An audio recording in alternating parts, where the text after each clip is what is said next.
máquina-ferramenta. E essa máquina-ferramenta é uma das mais usadas em vários setores da indústria.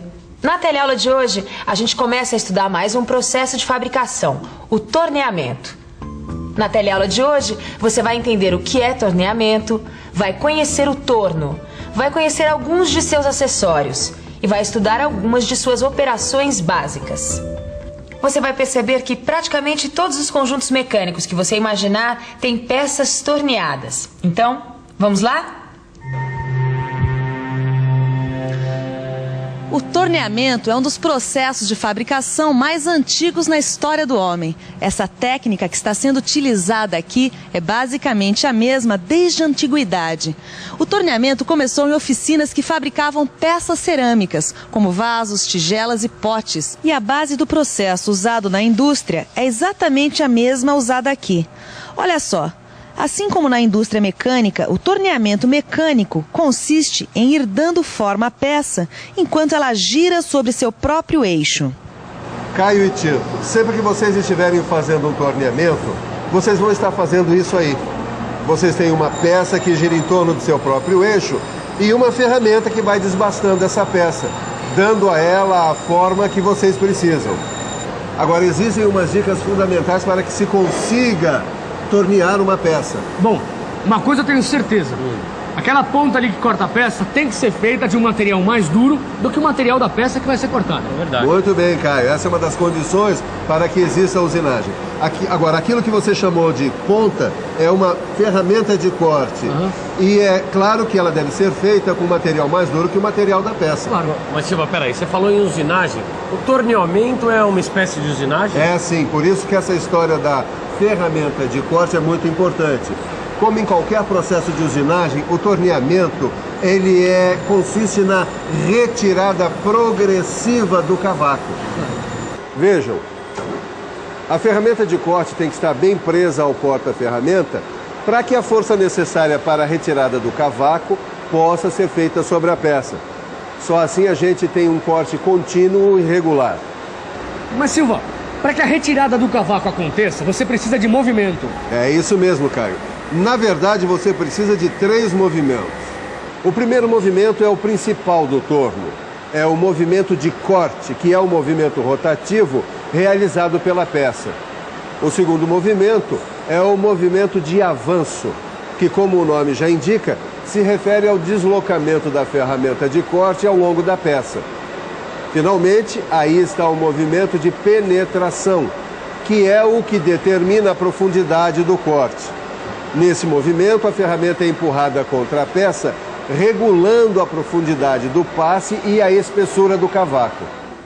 É isso aí. Você viu como é simples? Se você fizer essa mesma operação, variando apenas a amplitude dos movimentos ou a posição e o formato da ferramenta de corte, dá para fazer inúmeras peças diferentes. Por exemplo, peças cilíndricas torneadas externamente, como essa aqui, ou peças cilíndricas torneadas internamente.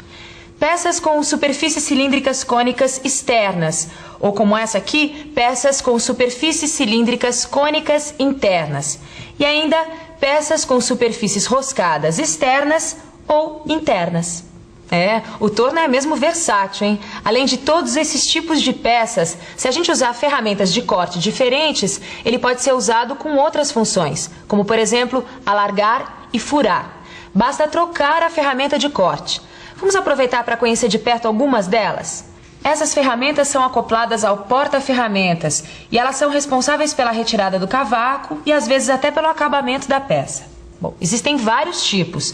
Cada uma delas desbasta a peça de uma maneira determinada, obedecendo os critérios de fabricação da peça. Por exemplo, essa aqui é uma ferramenta de sangrar. Essa aqui é usada para abrir roscas. Esta é a ferramenta universal, utilizada em processos de faceamento. Nesta situação, é possível observar um suporte com pastilha intercambiável.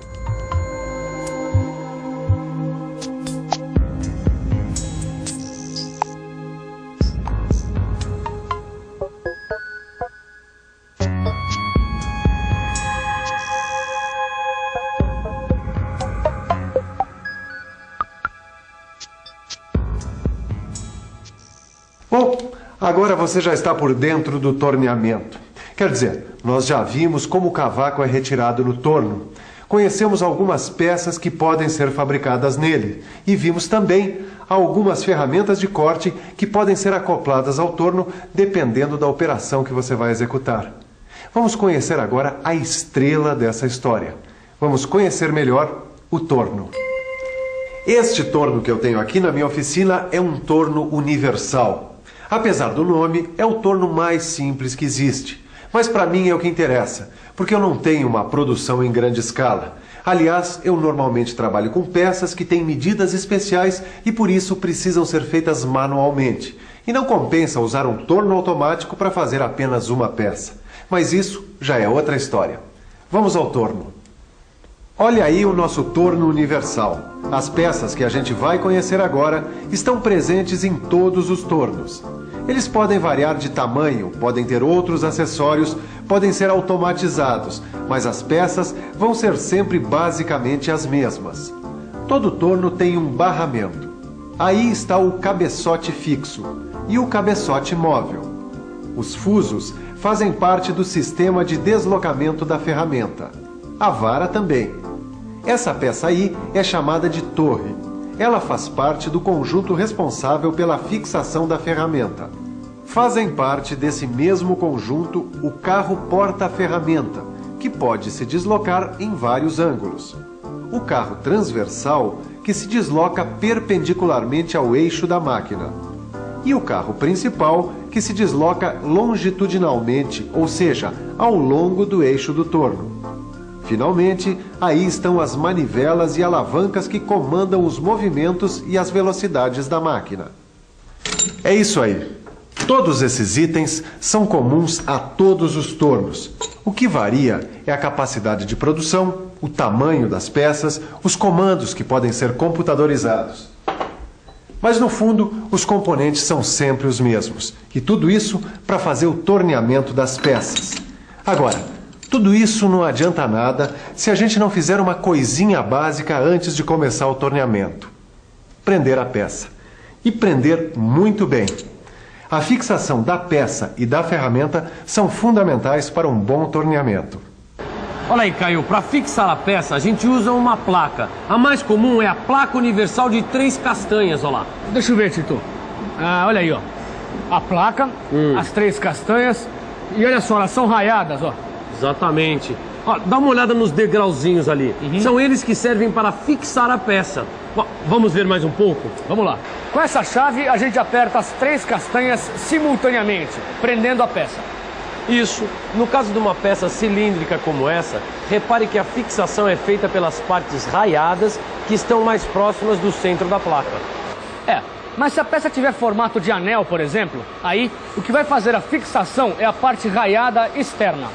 Que mesmo. E aí, rapazes? Ô, Silva, a gente está observando como são fixadas as peças. Ah, que bom que vocês se interessaram pelo sistema de fixação de peças. Né? E já chegaram a alguma conclusão? Já. A gente já sacou a história da placa universal de 3 castanhas, como ela é usada para fixar peças cilíndricas ou em forma de anel. Ah, é? Então vamos ver se vocês estão bons mesmo, tá? Vamos ver como é que se faz a fixação de uma peça como essa em forma de disco. Bom, Bom, aí a gente usa as castanhas invertidas, não é? Mas vamos aproveitar o trabalho do Polarini aqui. Polarini, por favor, mostra para eles como é feita a fixação. Olha aí as castanhas invertidas, estão vendo? Sempre que vocês precisarem fixar uma peça em forma de disco, vocês devem substituir as castanhas normais pelas castanhas invertidas. Isso porque o próprio degrau da castanha facilita e muito o apoio e a centralização da peça. Como você já sabe, a produção de qualquer peça pede várias etapas. Normalmente, quando uma peça chega para ser torneada, ela já passou por outras operações. Essas operações podem ser a fundição, a laminação, o corte, assim por diante. O importante é lembrar que sempre que uma peça passa por uma dessas operações, é comum prever uma sobra de metal suficiente para as operações de usinagem pelas quais a peça ainda vai passar. Por isso, a primeira operação a ser feita no torno é criar uma superfície plana numa das faces da peça. Essa superfície vai servir de referência para as outras medidas dessa peça.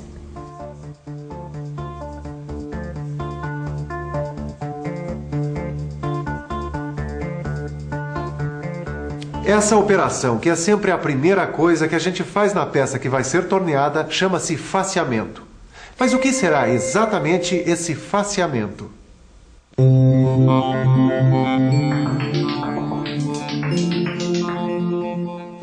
Facear, como o nome já diz, é criar uma face.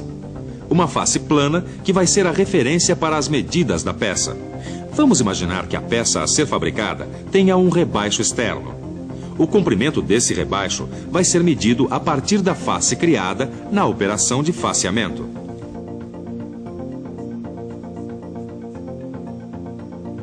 E eu já ia esquecendo os óculos. Esse é um item que a gente não deve esquecer nunca. A segurança. Sempre que você for operar um torno, use equipamento de segurança individual. É importante usar sapatos adequados, roupas adequadas e, em alguns casos, deve-se usar também uma rede para proteger o cabelo. E, é claro, os óculos. Antes que eu me esqueça. Toda vez que você for operar um torno, tire todos os anéis, pulseiras, correntes e relógio que estiver usando, porque eles podem se prender nas partes móveis da máquina. E pior do que perder um de seus objetos, você ainda pode se machucar. Todo cuidado é pouco. Se preocupar com segurança também é sinal de profissionalismo. Um procedimento muito importante no processo de torneamento é de nunca esquecer a chave na placa. Bom, agora que a gente já viu como é feito o faceamento na teoria, já estamos com os equipamentos de segurança, vamos ver como é que ele é feito, né, Silvio? Exatamente, ó, a peça já está fixada e a ferramenta está muito bem presa no porta-ferramenta. Acho que a gente já pode começar a facear. Só que antes de começar, nós precisamos verificar se a ponta da ferramenta está centralizada em relação à peça. A gente centraliza a ferramenta. Podemos usar a contraponta como referência. Pronto. Está centralizada e em ângulo em relação à peça. Agora a gente aproxima a ferramenta da peça e fixa o carro principal com o parafuso de aperto. E finalmente a gente consulta a tabela de velocidade de corte, seleciona a rotação do torno e pronto. Já podemos ligar a máquina. Agora sim, a ferramenta é aproximada da peça até tocar a parte mais saliente. Depois, a gente faz ela penetrar, vamos dizer, uns 0,2 de milímetro na peça. A partir daí, passamos a deslocá-la continuamente para a periferia da peça. A gente repete esse deslocamento até terminar o faceamento. Outra operação que é básica é o torneamento da superfície cilíndrica externa. Calma que é só o nome que é comprido. Na verdade, essa operação é tão simples quanto a outra. Como sempre, a gente centraliza e fixa bem a peça. Depois, temos que montar a ferramenta no porta-ferramenta. Aí, é a hora de selecionar a rotação do torno. Pronto, já dá para fazer. A primeira coisa é saber quanto do material vai ser torneado. Tendo a medida, a gente confere na peça com o paquímetro. Aí, a gente marca essa extensão com um risco, aciona o torno e faz um risco de referência. Pronto, agora é só tornear. Uma das operações mais comuns em qualquer processo de fabricação é a furação. Numa oficina de marcenaria, por exemplo, a furação é essencial na fabricação de móveis.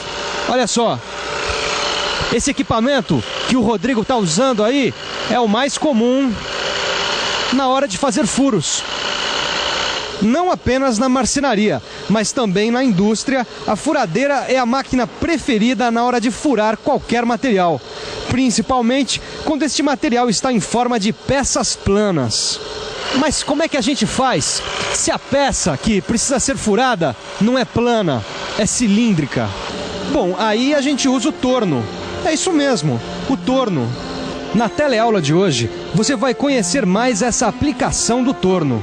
Vai ver que dependendo do formato da peça, é mais fácil fazer a furação com o torno do que com a furadeira. E é claro, você vai acompanhar algumas operações em que o torno é usado para furar peças. É isso aí, prepare-se, porque a nossa teleaula está começando e a gente vai aprender mais alguns detalhes da operação do torno.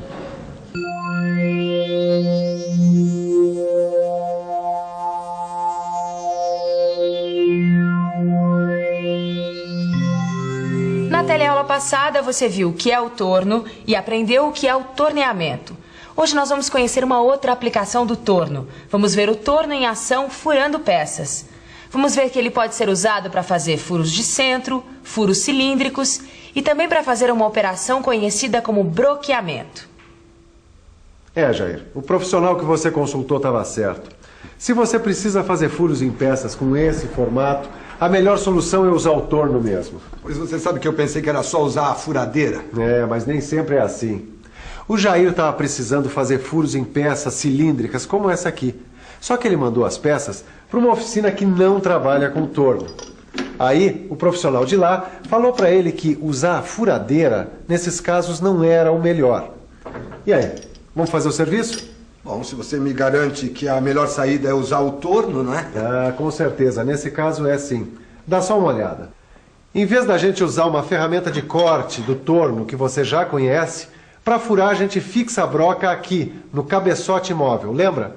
O cabeçote móvel é a parte do torno que corre sobre o barramento. O cabeçote é formado por uma base que se apoia no barramento e que apoia o corpo do cabeçote. O corpo, propriamente dito, é onde ficam os mecanismos do cabeçote. O mangote é onde se encaixa o mandril e as ferramentas usadas para furar, por exemplo. Finalmente, nós temos os parafusos de fixação do cabeçote móvel. Olha só, o corpo do cabeçote, ele pode ser deslocado lateralmente. Isso a gente chama de alinhamento ou desalinhamento da contraponta. E para que se usa isso? Bom, calma aí, Jair. Assim você já está querendo saber quais são as funções do cabeçote móvel. E quais são essas funções, Silva? As funções do cabeçote móvel? Peraí, Caio. Uma das funções já está bem clara, né? Ele serve para dar suporte à contraponta. E a contraponta é o que apoia um dos lados da peça que vai ser torneada. Muito bem, Tito. É isso mesmo. Essa é uma das funções do cabeçote móvel. Além dessas, ele tem outras. Ele serve também para fixar o mandril que vai dar suporte às ferramentas de furação, como a broca. Além disso, o cabeçote móvel pode ser usado diretamente com ferramentas de corte de haste cônica, como ferramentas usadas no alargamento de peças. E a gente pode usar o cabeçote móvel com a contraponta desalinhada. Essa operação é necessária quando temos de tornear peças longas que têm uma pequena conicidade, como essa que você está vendo aí. Bom, até agora você já ficou sabendo que o torno pode ser muito útil também para fazer furos em determinadas peças. Você ficou conhecendo a importância do cabeçote móvel e as suas principais funções. Mas você pode estar se perguntando, olha, para que tanto furo? A resposta está aqui. Peças como essas, engrenagens, buchas, polias, recebem furação feita em tornos. E essas peças são essenciais para uma infinidade de dispositivos mecânicos. Agora que você já sacou a importância do trabalho de furação do torno, falta é saber que tipos de furos o torno faz.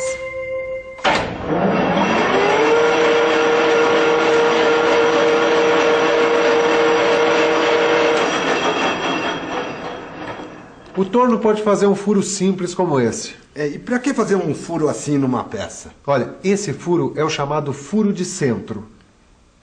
Ele é usado para trabalhar com peças que precisam ser presas entre duas pontas ou entre placa e ponta.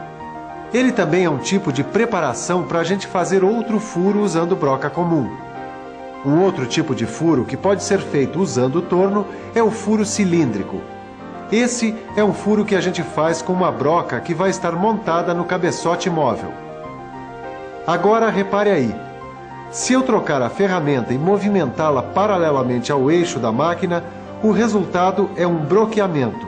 Com essa operação, são feitos furos cilíndricos em buchas e engrenagens. Ô Silva, tá legal. Tô achando super interessante essa história toda do torno ser usado para furar peças. Sim. Mas eu queria ver a operação completa, de cabo a rabo. Olha, eu já estudei o cabeçote móvel e os vários tipos de furo. Mas não tá muito claro ainda. Como é que eu junto tudo isso na hora de trabalhar para valer? Você tem toda a razão, Caio. Quando a gente vê as coisas acontecendo na prática, é mais fácil de relacioná-las com o que a gente aprendeu na teoria. Exatamente. Muito bem. Olha lá. Nós vamos ver o trabalho do Polarini. Se não me engano, ele está preparando uma peça para broqueamento. Vamos até lá. Vamos lá.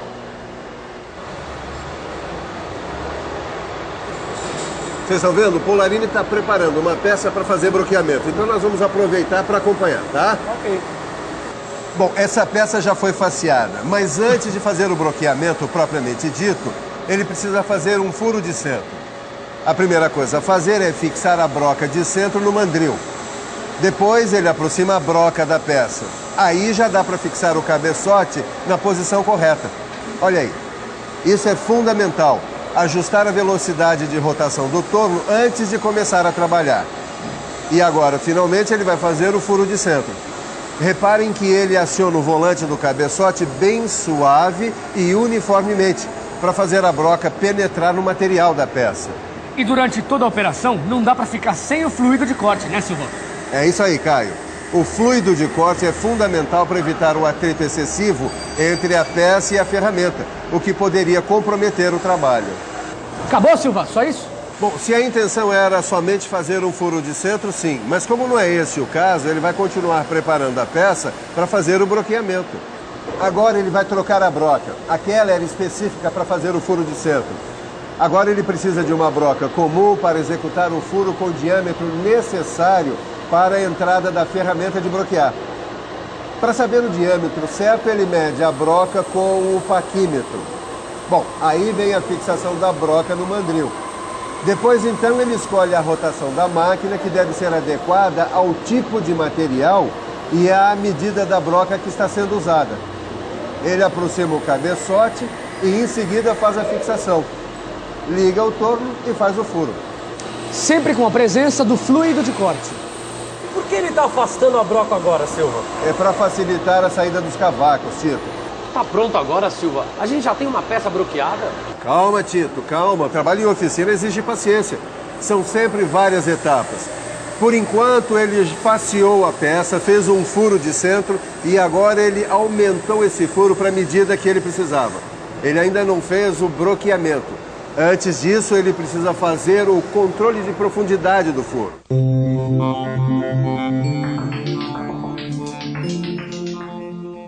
O controle de profundidade de furo é a medição do furo que foi feito para ter certeza de que ele está atendendo às medidas pedidas no projeto da peça.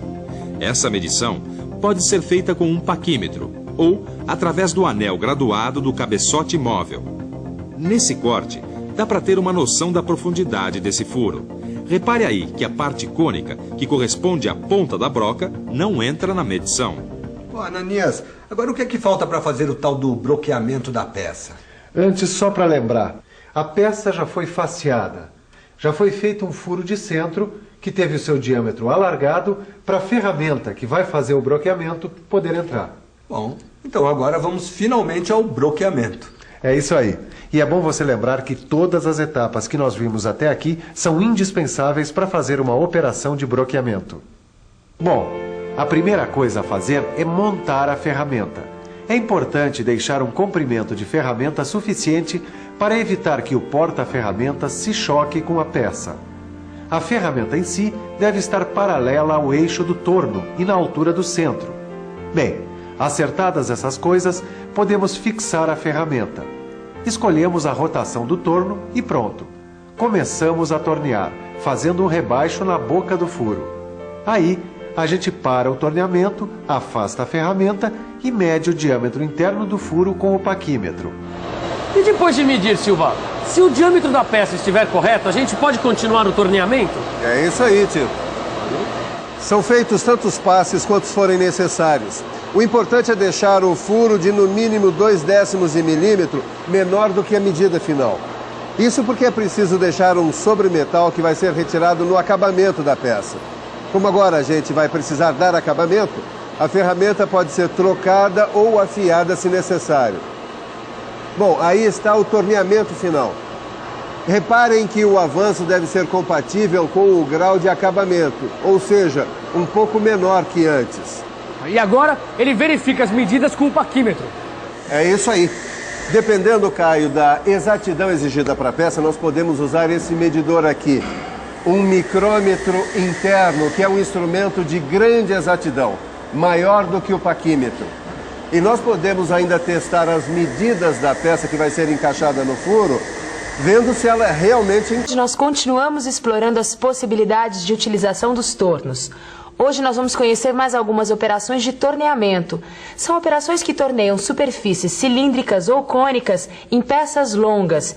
É um tipo de torneamento que às vezes dá dor de cabeça se você não escolher direito os elementos de fixação. Você vai conhecer novos acessórios para os tornos, vai ver em que operações esses acessórios podem ser usados e vai estudar suas características. Finalmente, você vai ver quais peças podem ser fabricadas com a ajuda desses acessórios. Essas peças que você está vendo aqui são alguns desses acessórios. Estas são contrapontas, usadas para fixar peças que têm formatos especiais. Além desses acessórios, você vai conhecer muitos outros. Prepare-se, hein? A teleaula de hoje está começando.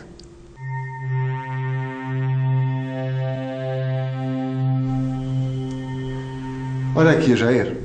Esse acessório aqui é acoplado no torno quando a gente precisa trabalhar com peças especiais, principalmente com peças longas. Sim, mas por que essas peças longas, elas merecem tanta atenção? Calma que a gente já chega lá. Primeiro deixa eu te mostrar esse acessório aqui. Ele é chamado de contraponta fixa. Não, peraí, Ananias. Começa me explicando por que esse nome, contraponta. Vem aqui que eu vou te explicar. É o seguinte, Jair, essas peças são chamadas de contraponta porque elas são montadas em uma posição oposta à da placa arrastadora. Repare, aqui está a ponta da placa arrastadora e do outro lado, no cabeçote móvel, está a contraponta. Olha, essa contraponta, dependendo do tipo de peça que você vai trabalhar, pode ser de muitos formatos. Essa aqui é uma contraponta fixa, mas tem outros formatos. Essa aqui, por exemplo, é uma contraponta rebaixada. Repare nesse rebaixo aqui. Ela facilita o faceamento da peça no topo. Você se lembra do faceamento? Eu aposto que sim, mas se não lembrar, não tem problema. Olhe no seu livro de estudos na primeira aula de torneamento. Lá você vai encontrar tudo muito bem explicadinho. Ô Ananias, e essa outra contraponta aqui, hein? Essa aqui é uma contraponta rotativa. Ela é uma contraponta muito útil porque ela reduz o atrito entre a peça e a ponta. Essa ponta aqui, ó, ela gira suavemente e suporta bem os esforços durante o torneamento. E essa outra peça aqui é outro acessório do torno? Ficou interessado no torneamento, hein, Jair? Sabe o que é, Ananias? É que eu sou um dos responsáveis pelas encomendas lá da firma, né? Então, quanto mais eu entender das coisas, é melhor. Tá certo. Isso aí que você está se referindo é a placa arrastadora. A placa arrastadora se encarrega de transmitir a rotação do eixo do torno para a peça que está sendo torneada entre pontas. Repare aí, a peça não está presa pela placa universal de 3 castanhas. Ela está apoiada numa ponta e acoplada a uma placa arrastadora. Se não fosse essa placa, a peça nem giraria. Repare no arrastador, que é o dispositivo que se prende à peça. Os arrastadores podem ser de vários tipos. O que nós acabamos de ver é um arrastador de haste reta. Este é o mais comum. Existe também o arrastador de haste curva, usado quando a placa de fixação trabalha com ranhura. E por fim, temos o arrastador com 2 parafusos. Como é usado quando os passes têm de ser profundos, esse tipo de arrastador precisa resistir a grandes esforços. Olha aqui, Caio, mais alguns acessórios que podem ser acoplados ao torno. Ah, legal. Então, além dos arrastadores das contrapontas, tem essas lunetas aqui, ó. Exatamente, ó, a luneta móvel e a luneta fixa. Pelo jeito, elas são bem importantes, viu?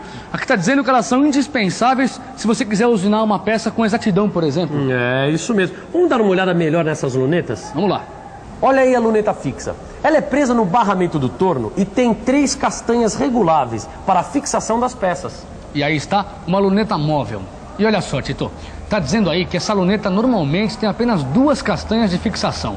E ela é móvel porque ao invés de ser presa ao barramento, ela é fixada no carro do torno. Bom, você já teve uma rápida visão dos acessórios. Agora vamos ver em que esses acessórios podem ser úteis. Afinal de contas, para que servem essas contrapontas, lunetas e arrastadores? Que tipo de peça é torneada com eles? Nós vamos conhecer as operações que podem ser feitas com esses acessórios. Bom, uma das operações que podem ser realizadas com alguns dos acessórios que a gente está estudando é essa aqui, o torneamento da ponteira do eixo de um caminhão. Esta é uma peça longa. Para tornear uma peça como essa, a gente precisa prendê-la com a ajuda de uma placa e de uma ponta. Em alguns casos, o torneamento pode ser feito fixando a peça entre duas pontas. Como as peças daquele torno são basicamente as mesmas desse, fica mais fácil a gente acompanhar a operação nesse torno aqui. Ah, e vocês, vieram matar a curiosidade, é? É isso mesmo, Silva. Vendo o torno em operação fica muito mais fácil pra gente, não é mesmo, Caio? É claro, né? É, vai ficar assim. Olha aí. Primeiro a gente acopla a peça ao sistema de fixação. Agora reparem bem, a peça está fixada entre duas pontas. De um lado a contraponta, do outro a ponta com uma placa com arrastador. E tem uma dica muito importante quando a gente trabalha com uma contraponta fixa como essa daqui. É o seguinte, esse tipo de contraponta gera atrito que pode dilatar a peça. Então, para evitar que isso aconteça, a gente costuma lubrificar o furo de centro da peça e das pontas com graxa. Legal essa dica, hein, Silva? Mas voltando à centralização, era também uma etapa bem importante, né? Muito, principalmente quando você trabalha com duas pontas, como é esse caso. Se as pontas não estiverem perfeitamente centradas e alinhadas, o seu trabalho vai por água abaixo, porque o torneamento vai sair desalinhado. E para ter certeza de que está tudo certo, ele verifica a centralização com a ajuda da marca de referência do cabeçote móvel. Ou ele pode usar um instrumento como esse daqui, o relógio comparador, que também serve para verificar o alinhamento das pontas. Bom, depois de verificado o alinhamento, ele pode fixar a ferramenta que vai fazer o corte na peça. Aí ele seleciona a rotação do torno e começa o torneamento propriamente dito. Agora, Silva, por que ele usou duas pontas para fixar? Ô Tito, dependendo das características da peça, o torneiro pode escolher um método de fixação ou outro. Por exemplo, esse que ele está usando agora é muito usado quando há a exigência de concentricidade dos corpos da peça. Como é que é? Calma. Primeiro vamos ver por partes. Vamos saber o que são os corpos da peça. Em outras palavras, os corpos de uma peça são os diferentes diâmetros ou perfis resultantes do torneamento. Todas as peças que você está vendo têm diâmetros diferentes ao longo de seu corpo. Ah, agora ficou claro. Então os corpos da peça são os diferentes diâmetros que eu posso dar numa mesma peça numa operação de torneamento. É isso aí, Caio. Bom, Silva, mas você me falou que nesse método de fixação da peça aí, o de duas pontas, era imprescindível que a peça tivesse concentricidade. Que história é essa de concentricidade? Só o nome que é difícil. Vocês querem ver?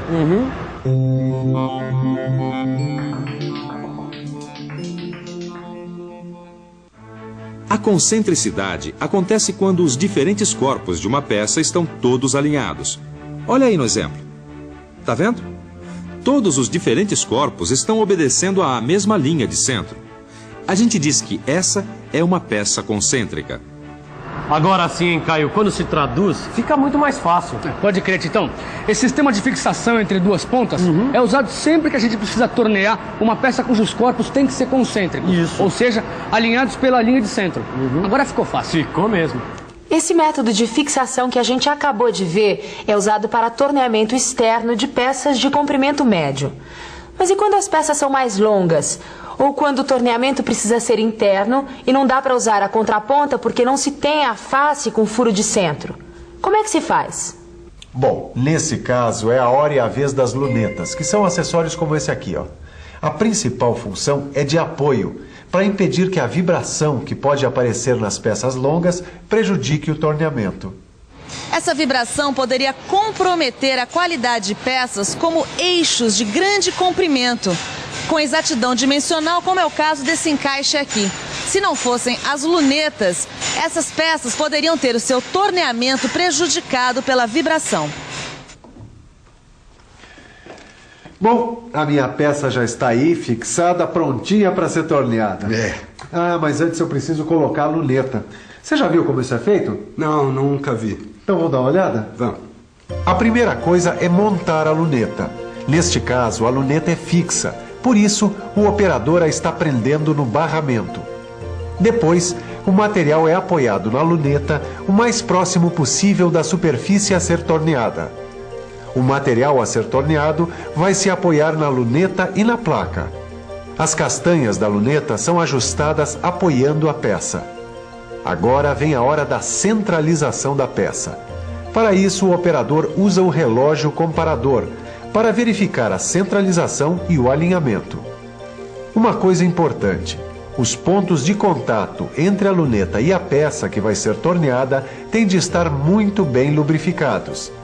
Depois dessas etapas, é só fazer o torneamento interno da peça com baixa rotação, não esquecendo o fluido de corte. Peraí, então as lunetas servem para diminuir a vibração das peças, é isso mesmo? Quase isso, Titão. É só você pensar um pouco que você vai sacar tudo direitinho. Vamos pensar um pouco. Deixa eu ver se eu entendi. Vamos imaginar um torno. Tá. Aí nós temos uma peça longa que precisa ser torneada. Quando a gente liga o torno, a peça começa a girar sobre seu próprio eixo. Mas como se trata de uma peça comprida, aparecem vibrações nela. Ah, saquei! Aí é que entra a luneta. Ela oferece um tipo de apoio para a peça que possibilita fazer o torneamento sem vibrações, que poderiam comprometer a qualidade do corte e a segurança durante a usinagem. Agora sim, Silva, agora sim eu saquei direitinho a função da luneta. Esse apoio que ela dá para a peça é fundamental para que o corte saia perfeito. É isso aí. Agora que a gente já viu como trabalha a luneta fixa, só falta ver como trabalha a luneta móvel. Vamos dar uma olhada no trabalho dele. Olha aí, a luneta móvel é fixada no carro do torno e ela tem 2 castanhas de fixação, lembram-se? Os procedimentos são os mesmos. Ele centraliza, verifica a centralização com o relógio comparador e começa o torneamento. Reparem que a luneta móvel apoia a peça durante todo o percurso da ferramenta. E isso é uma coisa importante. A ferramenta deve ser sempre deslocada para a frente da luneta.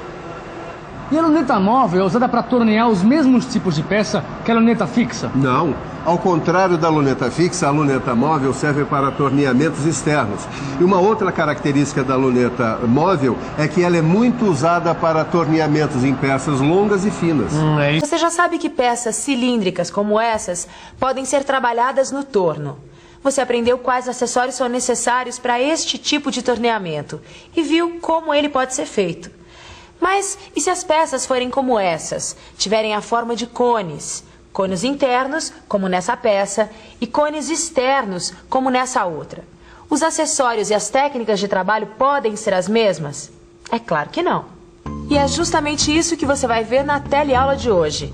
Você vai conhecer os acessórios necessários para trabalhar peças cônicas e peças de formato irregular. E vai aprender quais as técnicas que podem ser usadas para conseguir um bom desempenho na fabricação dessas peças. É isso aí. Nessa teleaula você continua descobrindo as possibilidades de uso do torno com seus acessórios. Hoje você vai ver como é que ele pode ser usado para tornear peças de formatos diferentes. A teleaula já está começando.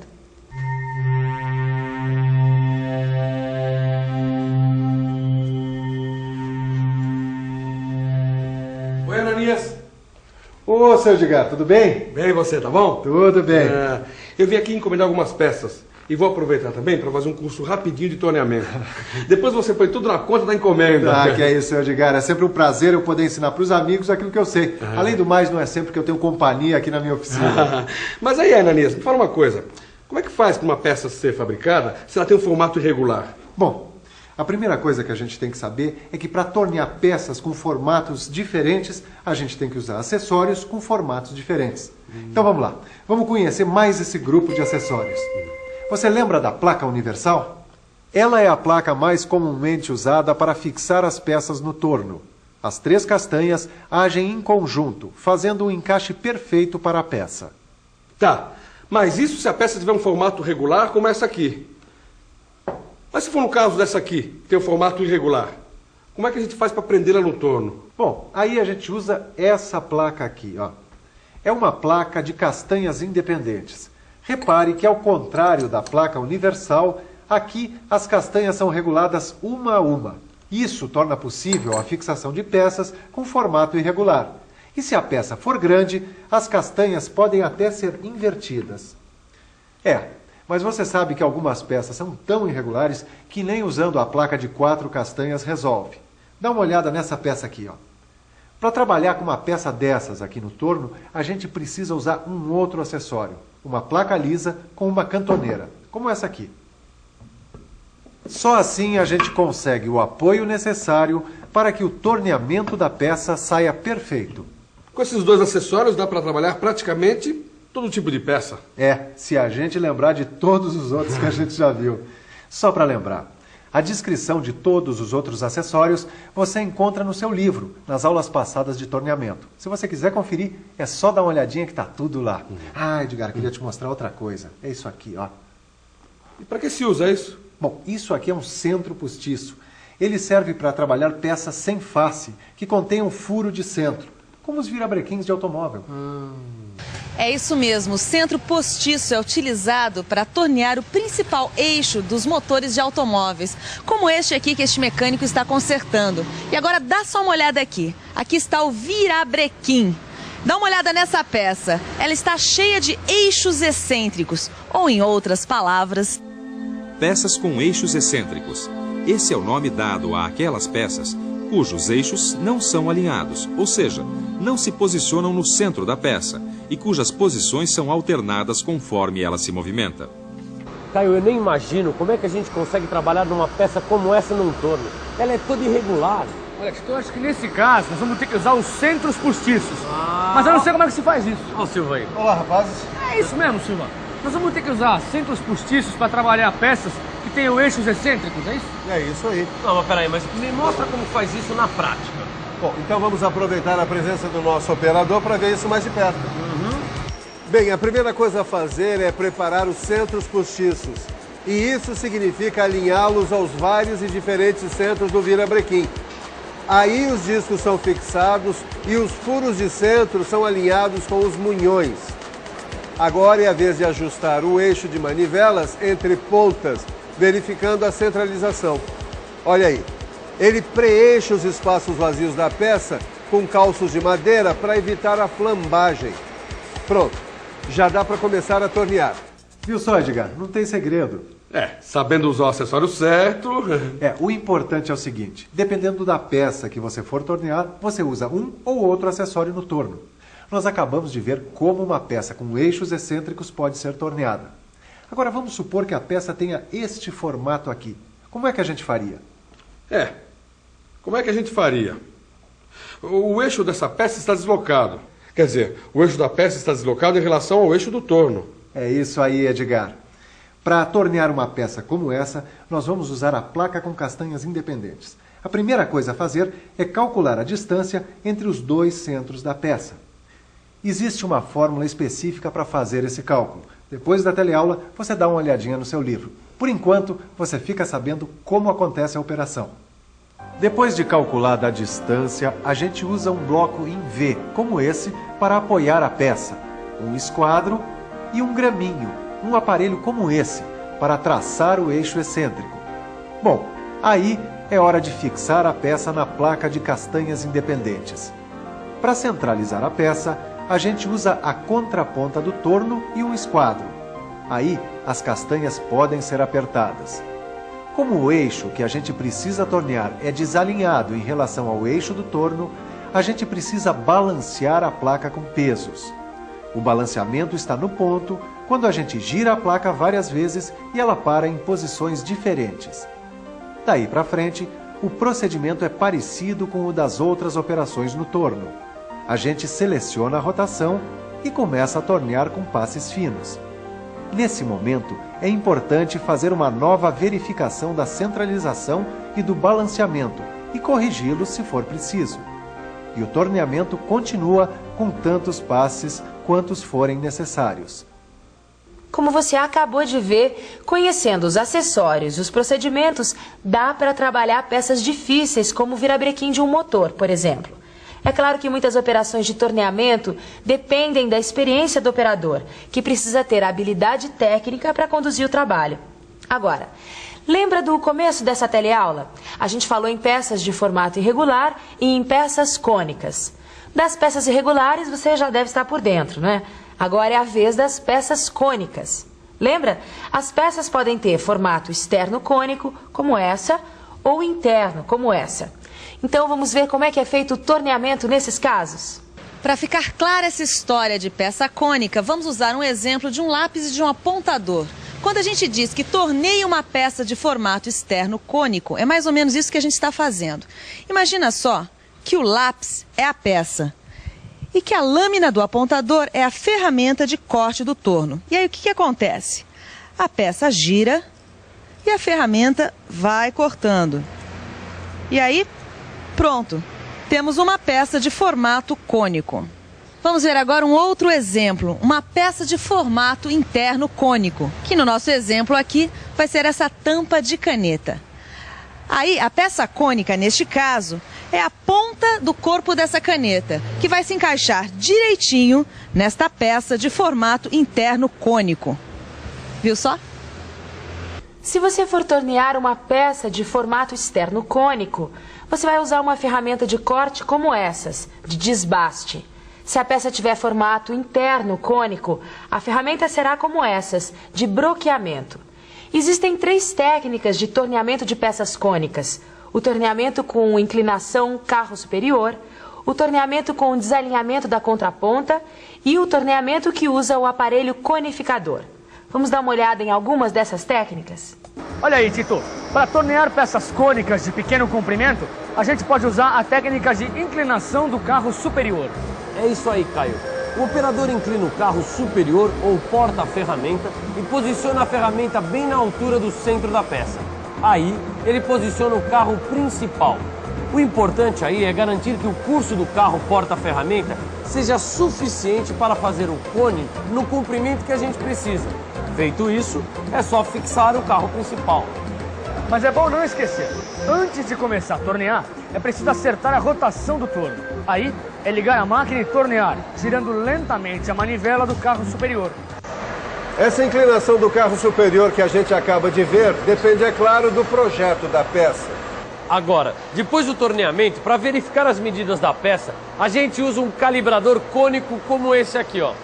Ou se a peça for encaixada numa outra peça cônica, a gente pode usar a própria peça para saber se as medidas correspondem às solicitadas. Mas, ô Silva, e as outras técnicas, hein? Ô Caio, você viu, a inclinação do carro superior é usada para trabalhar peças curtas. Agora, para trabalhar peças longas e de pequena conicidade, aí você usa a técnica do desalinhamento da contraponta. O cabeçote móvel é deslocado a partir do parafuso de regulagem. Aí a peça que está apoiada entre pontas forma um ângulo e quando a ferramenta avança, ele corta um cone no ângulo escolhido. É bom lembrar, essa técnica pode ser usada para peças mais longas, mas em compensação, o cone formado é mais suave, seu ângulo é menor. Silva, apesar de ter visto o trabalho com essa técnica aí, ainda não me ficou muito claro, né, Caio? O Silva também não entendi muito bem, não, viu? Não é difícil, vocês vão ver. É só pensar um pouco. Vamos pensar um pouco. Deixe-me ver. Bom, aí está a peça no torno. O cabeçote móvel é deslocado na transversal. Pronto. Agora, a peça que está apoiada entre duas pontas está inclinada em relação à ferramenta. É isso mesmo. A ferramenta avança e vai cortando a peça em ângulo, formando um cone que tem ângulo igual ao do deslocamento da contraponta. E como você já sabe, o deslocamento da contraponta obedece a um cálculo cuja fórmula está no seu livro. E aí, ficou claro? Agora sim, Silvio, entendi direitinho.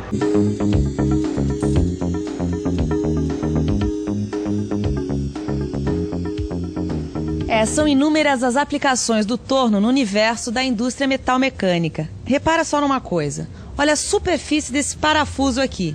Ela é áspera e rugosa, justamente para que a gente possa girar o parafuso sem que a nossa mão escorregue. Este serrilhado aqui é feito pelo torno, numa operação chamada recartilhamento. Essa é uma das operações especiais que a gente vai estudar na teleaula de hoje. Hoje você continua explorando as possibilidades do torno. Você vai conhecer novas operações que podem ser feitas com a ajuda de ferramentas especiais. você vai aprender o que significa recartilhar uma peça e vai descobrir como perfilar, sangrar e como cortar no torno. É isso aí, nesta teleaula você vai aprender a usar o torno para conseguir formatos completamente diferentes daqueles que você aprendeu até este módulo. Então se prepare porque a nossa teleaula está começando.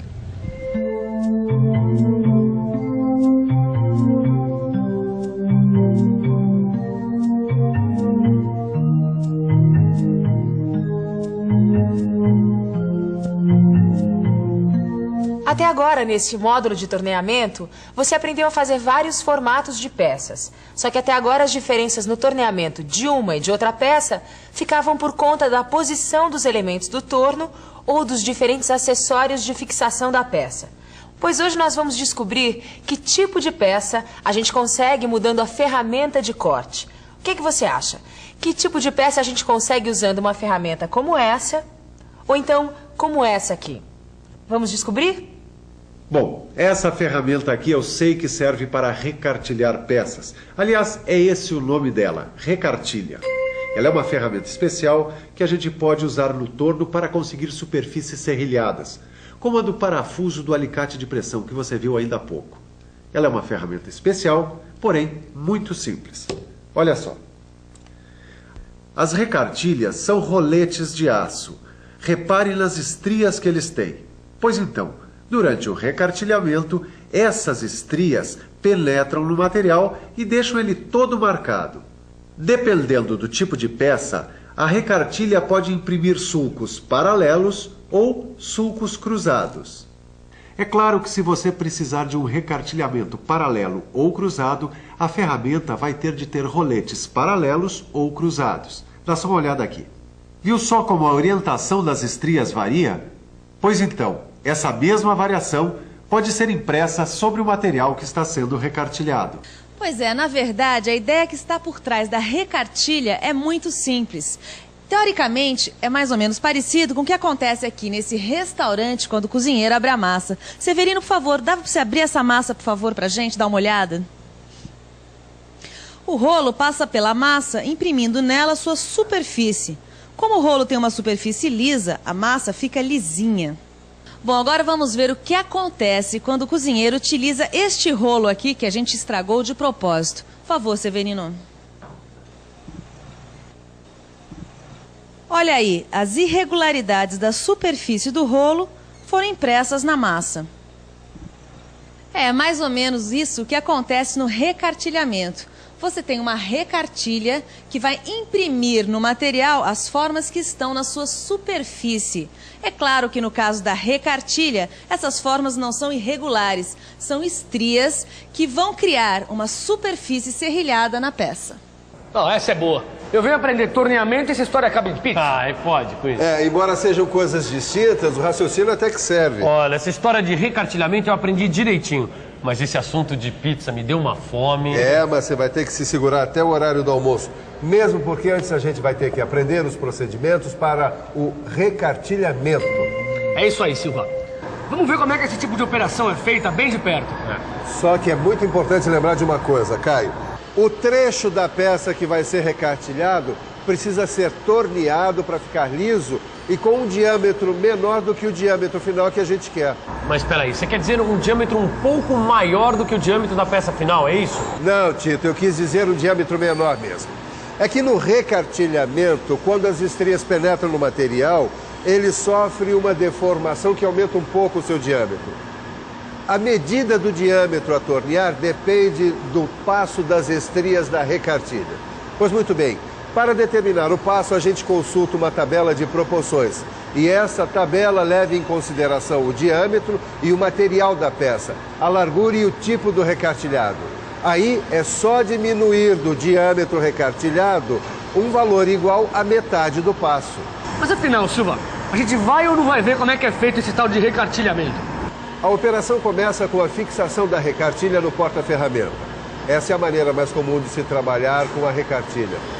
O conjunto tem de ser fixado de modo que os roletes fiquem à altura do eixo da peça e perpendicular à superfície a ser recartilhada. Aí vem o deslocamento da recartilha até a extremidade, que vai ser recartilhada. O operador verifica as tabelas, seleciona a rotação e o avanço necessários à operação e aciona a máquina. Uma vez ligada à máquina, a gente desloca a ferramenta no sentido transversal em relação à peça. Depois encostamos as roldanas na peça até imprimir as estrias na superfície, deslocando a recartilha ligeiramente no sentido longitudinal. O operador para o processo para verificar se o recartilhamento está correto. Se estiver, vai em frente. Se não, ele vai precisar repetir as operações. Bom, como está tudo certo, ele aplica forte pressão nos roletes e continua a recartilhar, com o carro avançando automaticamente. Mas não esqueça, o recartilhamento requer uma lubrificação contínua e abundante para evitar danos às superfícies trabalhadas. Quando chega o final do trecho a ser recartilhado, ele inverte o sentido de deslocamento e repassa a recartilha. Pronto. Agora é só dar uma limpada com escova de aço, sempre na direção das estrias, e fazer o chanfro na borda da peça. E reparem aqui no chanfro. Ele é feito para aparar as rebarbas e para dar acabamento à peça. É isso aí. Bom, como você viu, o recartilhamento é o recurso ideal quando a gente precisa obter uma superfície serrilhada na peça. Mas e para conseguir uma peça como essa aqui, por exemplo? Repare que ela tem esse perfil côncavo aqui.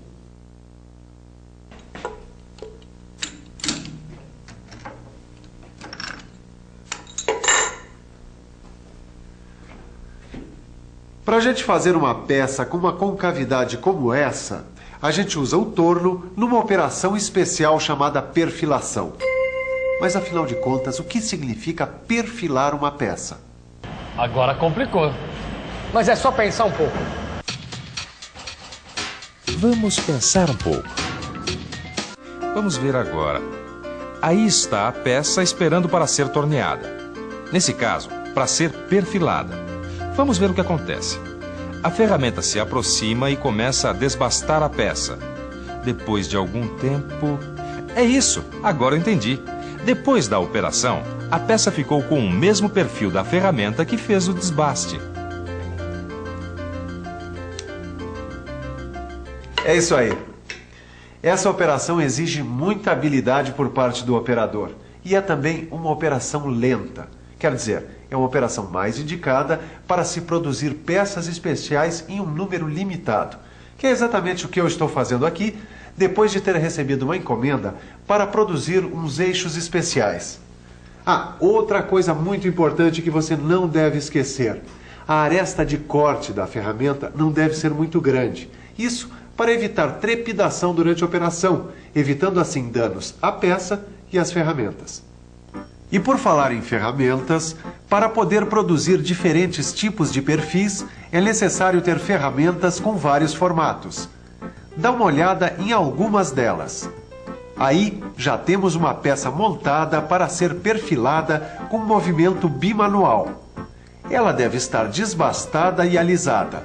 Aí, com a ajuda de uma ferramenta de ponta fina, a gente marca os limites dentro dos quais a gente vai fazer o perfil. A ferramenta de corte de perfil é montada no porta-ferramentas. É importante deixar o corpo da ferramenta o mais apoiado possível no porta-ferramentas. Bom, estamos quase prontos. Agora é só selecionar a rotação do torno e começar a operação. Repare que no começo o movimento é lento. E depois, os movimentos de avanço e penetração devem ser muito bem coordenados. Pronto, a peça já tem um perfil que a gente verifica usando um gabarito ou um calibrador de raios. Então, estão animados para aprender duas novas operações no torno? Vamos lá. Então preste bastante atenção que nós vamos estudar como sangrar e cortar no torno. Ô, Silva, isso aí tá parecendo título de novela mexicana. É, mas não é novela não, viu, seu Caio? Essas operações são importantes dentro da indústria metalmecânica. E essas duas operações são usadas para fabricar vários tipos de peças. Muitas peças requerem o sangramento e o corte no torno. E para fazer essas operações a gente usa uma ferramenta como essa aqui, Tito, chamada de bedame. Vamos dar uma olhada? Olha aí. Tá vendo como aquela peça do alicate de pressão é fabricada, Tito? Depois de recartilhar o tamanho correspondente à peça, ele fixa o bedame e o aproxima da peça perpendicularmente. A ferramenta precisa estar muito bem presa ao suporte, porque a pressão de corte é muito grande. Aí, tá vendo? Aí está a operação de corte no torno. A região recartilhada foi separada do resto do material. E a outra operação, Silva? O sangramento no torno. O sangramento é uma operação usada em peças como essa, Caio, que tem canais. Esses canais servem, por exemplo, de alojamento para anéis de vedação, olha, como este aqui. E esses canais, Silva? Eles são obtidos na operação de sangrar? É isso aí. A operação de sangrar é bem parecida com a do corte. A diferença é que a ferramenta penetra menos na peça.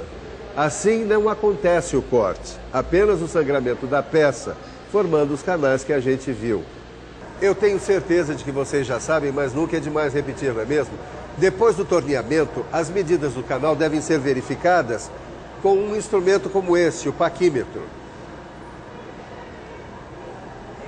Todas essas ferramentas de corte que a gente viu são válidas para o nosso torno universal. Só que muitas vezes numa indústria a gente encontra um torno como este aqui, que é o torno CNC, quer dizer Comando Numérico Computadorizado. Esta é uma máquina de tornear totalmente automatizada, que realiza operações idênticas às que a gente viu, com uma diferença. Nesse caso, as ferramentas de corte têm características especiais. Estas ferramentas conseguem trabalhar com velocidades de cortes maiores, o que possibilita a produção de grandes quantidades de peças em pouco tempo. Elas não precisam de afiação e, quando quebram ou perdem o fio, por serem intercambiáveis, as pastilhas são simplesmente substituídas. E afinal, o que nos interessa aqui é a grande produtividade. Utilidade de peças como essas aqui. Pode até ficar difícil de responder. Parafusos, porcas, peças rosqueadas de modo geral, são tão usadas em todos os setores da indústria que fica difícil a gente dizer que elas são úteis nisso ou que são úteis naquilo. Se você parar para pensar, praticamente tudo leva a um parafuso ou algum tipo de peça rosqueada. Pois a nossa teleaula de hoje vai mostrar como é que a gente pode usar o torno para fabricar peças como essa aqui. Hoje você vai conhecer diferentes técnicas usadas para abrir roscas no torno. Vai aprender também os procedimentos básicos necessários e vai saber como trabalhar com roscas de diversos formatos. Então, vamos nessa que a teleaula de hoje já está começando.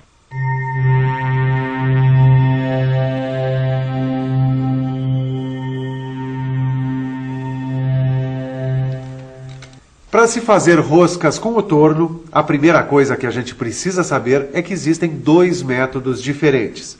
Um método que utiliza machos ou tarraxas e outro método que utiliza ferramentas como essa aqui, que são chamadas de ferramentas com perfil para rosqueamento.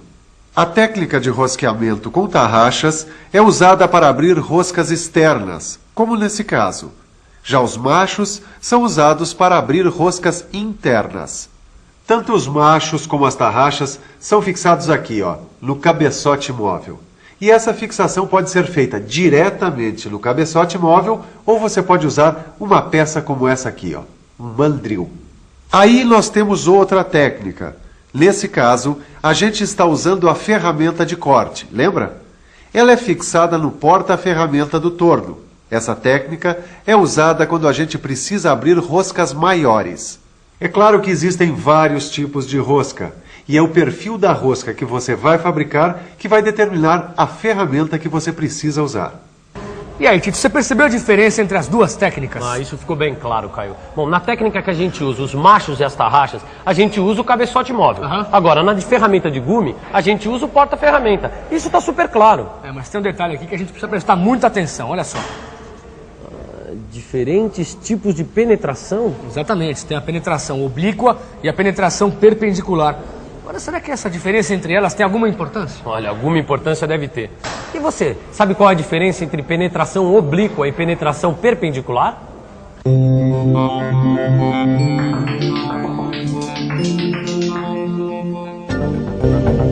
Na penetração perpendicular, a ferramenta penetra na peça de frente, ou seja, perpendicularmente ao seu eixo. Esse tipo de penetração é o mais indicado para abrir roscas finas em materiais macios, como o alumínio e o latão. Outro tipo de penetração é a penetração oblíqua. Nesse caso, a ferramenta toca a peça em ângulo. Com esse tipo de penetração, é possível abrir roscas de passo maior, tanto em materiais duros quanto em materiais macios. Agora eu quero ver como é que a gente posiciona a ferramenta na máquina para fazer a penetração oblíqua. É isso aí, Caio. Então, vamos ver de perto.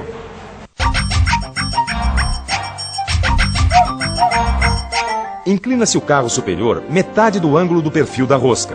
Dessa forma, obtém-se a penetração oblíqua, onde uma face do filete sai igual ao perfil da ferramenta, enquanto a outra face é construída pelo deslocamento do carro superior. Isso diminui o esforço de corte e a vibração da ferramenta. Com a penetração oblíqua, o cavaco sai facilmente. Ele não fica preso entre a ponta da ferramenta e a peça, melhorando a refrigeração e, é claro, o resultado final do trabalho. É isso aí. Bom, a essas alturas você já aprendeu que a gente tem 2 métodos de abrir roscas com o torno, certo?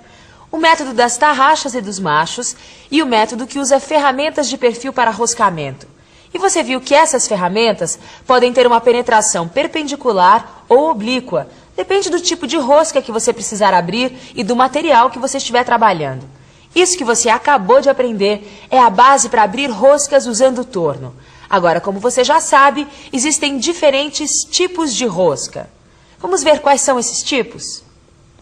Olha aí, as roscas são classificadas de acordo com o formato do filete. Assim, nós temos as roscas triangulares, as roscas quadradas, trapezoidais, redondas e as roscas dente de serra. É isso aí. Para conseguir cada um dos tipos de filete que você acabou de ver, eu utilizo ferramentas específicas. Ou seja, se eu quiser abrir uma rosca triangular, eu utilizo uma ferramenta com formato adequado para abrir esse tipo de rosca. Se eu quiser uma rosca quadrada, a ferramenta já é outra, e assim por diante. Agora, a rosca mais usada, a mais comum mesmo, é a triangular. Vamos aproveitar e ver como é que se faz para abrir uma rosca triangular por penetração perpendicular. A primeira coisa a fazer, quando a gente vai abrir uma rosca externa, é tornear o material no diâmetro nominal da rosca a ser feita. Posiciona-se a ferramenta. Ela deve estar na altura do eixo da peça. Repare que o carro superior precisa estar paralelo ao eixo, para que a ferramenta fique perpendicular à peça. Aí é hora de verificar o ângulo formado entre a ferramenta e a peça. E para verificar este ângulo, a gente usa esta ferramenta aqui, o escantilhão. É muito importante controlar o ângulo formado entre a peça e a ferramenta, para que os filetes da rosca fiquem com a inclinação correta em relação ao eixo da peça. Bom, depois de verificar o ângulo, agora é a vez de ajustar o torno. A gente usa a caixa de câmbio para selecionar o avanço. Pronto, já podemos ligar a máquina. Presta atenção agora. A ferramenta é aproximada da peça e a gente ajusta os anéis graduados. Esse aí serve para acertar o deslocamento lateral da ferramenta. Nesse outro, a gente acerta a profundidade de corte. Vamos dar uma profundidade de mais ou menos 0,3 de milímetro. Aí, a gente engata o carro principal e deixa a ferramenta se deslocar, até formar uns 10 filetes. Pronto, já dá para verificar. A gente afasta a ferramenta, desliga o torno e verifica o passo com um verificador de rosca. Tudo certo.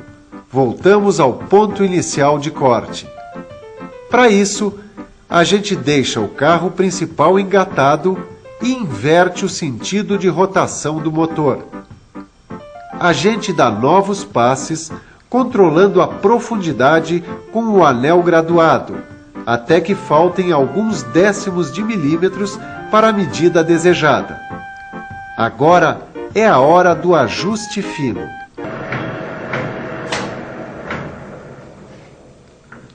É isso aí. Depois de terminar a rosca, a gente verifica se ela está com as medidas corretas com o auxílio de uma peça como essa, que a gente chama de calibrador de rosca.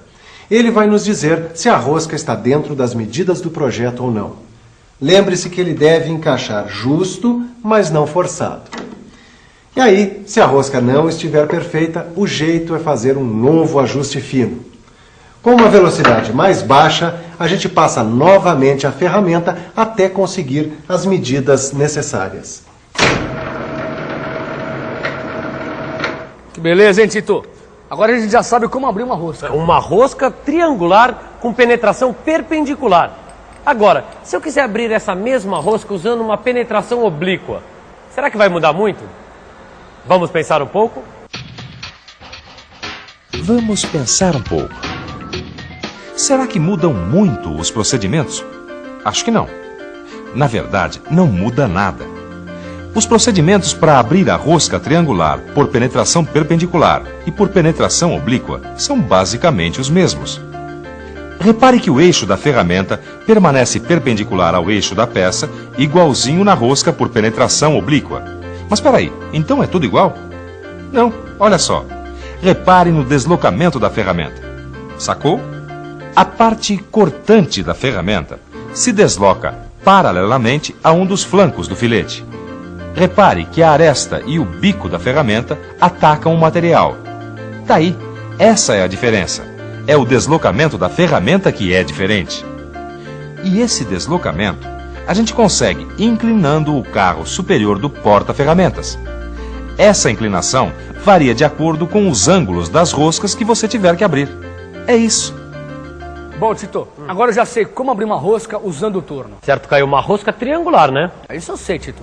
Mas esse procedimento que a gente acabou de ver serve para quase todos os tipos de rosca. Certo. Bom, é claro que existem roscas especiais que requerem procedimentos diferentes, mas a base é essa que a gente acabou de ver. É isso mesmo. Agora você já está por dentro dos procedimentos para abrir roscas usando tornos. Mas como você já sabe, existem roscas e roscas. Dá só uma olhada nesses tipos aqui. Repare como elas são diferentes das roscas que a gente viu na teleaula passada. Olha só. Essa, por exemplo, tem os filetes orientados para a esquerda. Essa outra é chamada de rosca múltipla. As roscas múltiplas podem ter filetes duplos, triplos e assim por diante. Olha essa aqui, olha. É uma rosca interna. Os filetes foram formados dentro da peça.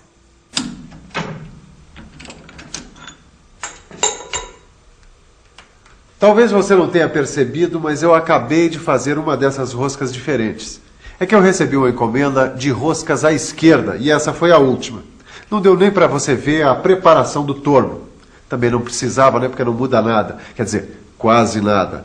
A única diferença está no sentido de rotação do fuso, que deve ser invertido para se abrir uma rosca à esquerda. Assim, o carro avança no sentido contrário. Quer dizer, para abrir uma rosca à direita, o carro avança da direita para a esquerda. Então, para abrir uma rosca à esquerda, o carro tem que avançar da esquerda para a direita. Bom, agora eu tenho que voltar para o batente. Ainda tem muita peça para fazer. Acabei de receber uma encomenda grande de peças com rosca interna, como essa aqui. E para abrir este tipo de rosca, normalmente a gente usa um broqueador, que avança contra a peça e vai abrindo um orifício e criando filetes nas paredes internas do material. Olha aí, Tito. Essa aqui é uma rosca de filete quadrado. E essa outra aqui, uma rosca de filete trapezoidal. Andou estudando, hein, Caio? Também não tem mistério, né, Tito? Mistério nenhum. Se você quiser abrir roscas como essa, o que você tem que fazer é seguir os procedimentos que você já conhece e usar as ferramentas adequadas. É isso aí. Dá só uma olhada. Olha aí. Por exemplo, essa ferramenta aqui serve para abrir rosca com filete quadrado. E essa outra aqui com filete trapezoidal. Viu? Não tem segredo. Lembra que no começo da teleaula a gente viu que o formato do filete depende do perfil da ferramenta que a gente usa? Então. Poxa, legal, hein, Caio? E essa aqui, ó, cara? Como é que a gente faz? É a mesma coisa, Tito. Essa é uma rosca múltipla que tem mais de um filete. O que muda é que a gente abre roscas separadas. Olha aí, tá vendo? Essa peça já tem uma rosca e uma outra está sendo aberta no intervalo do filete.